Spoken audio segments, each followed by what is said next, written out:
В эфире новости экономики на Якутия-24, в студии Нургуяна Иванова. Минэнерго России предлагает распространить режим территории опережающего социально-экономического развития на Арктику. По словам министра энергетики Александра Новака, Россия сможет обеспечить значительную часть растущих мировых потребностей в нефти и газе, в том числе за счет Арктики. Ресурсы арктической зоны Российской Федерации составляют более 35 миллиардов тонн нефти и 210 триллионов кубометров газа. В настоящее время идет формирование портфеля перспективных арктических проектов, в который уже включено порядка 150 проектов, в том числе в сфере добычи и переработки полезных ископаемых, геологоразведки, реализации проектов на шельфе, промышленности и энергетики. Общая стоимость проектов составляет почти 5 триллионов рублей, при этом около 4 триллионов рублей приходится на внебюджетные источники. Более 18 миллиардов 600 миллионов рублей предусмотрено на реализацию приоритетных национальных проектов на территории Якутии в этом году. Ранее сообщалось, что в ближайшие 3 года из федерального бюджета на реализацию национальных проектов республики будет направлено свыше 35,5 миллиардов рублей. Напомним, что нацпроекты по 12 направлениям, а это демография, культура, здравоохранение, образование, жилье и городская среда и экология, были разработаны во исполнении нового майского указа президента страны о национальных целях и стратегических задачах развития России до 2024 года. Вопросы развития энергосервиса и внедрения энергосбережающих технологий обсудили накануне глава Якутии Айсен Николаев и директор компании «Энергосберегающие технологии» Владимир Сыромятников. Компания презентовала новый проект, рассчитанный на внедрение энергосберегающих технологий в многоквартирных жилых домах. Руководитель региона отметил, что вопросы энергосбережения и повышения энергетической эффективности на объектах муниципальной и региональной собственности относятся к ключевым направлениям государственной политики.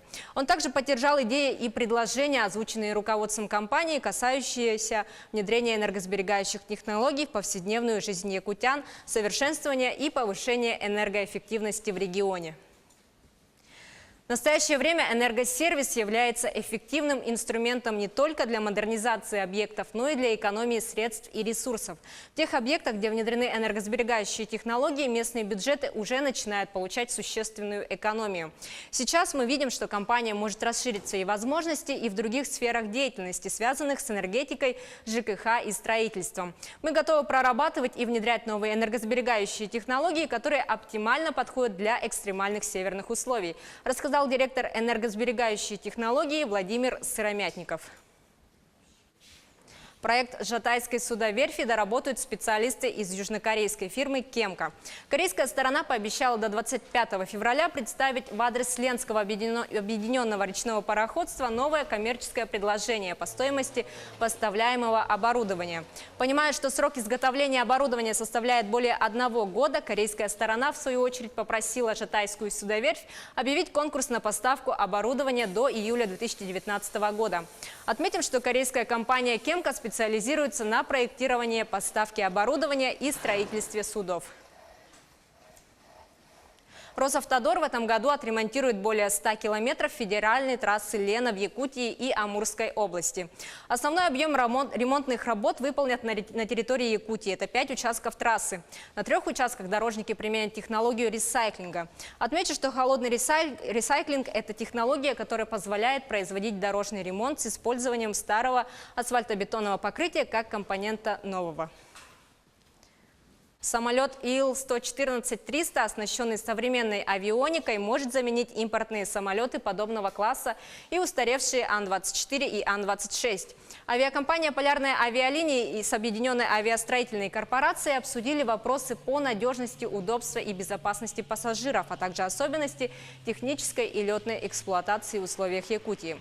В этом году планируется произвести опытный образец воздушного судна, в 2021 году завершить сертификацию самолета. С 2022 года довести промышленное производство до 12 самолетов в год. В Якутске может находиться региональный центр для технического обслуживания эксплуатируемых в республике воздушных судов. Сам центр технического обслуживания может появиться в Красноярске, который географически находится в центре страны и доступен для авиакомпаний западного и восточного регионов. На этом у меня все.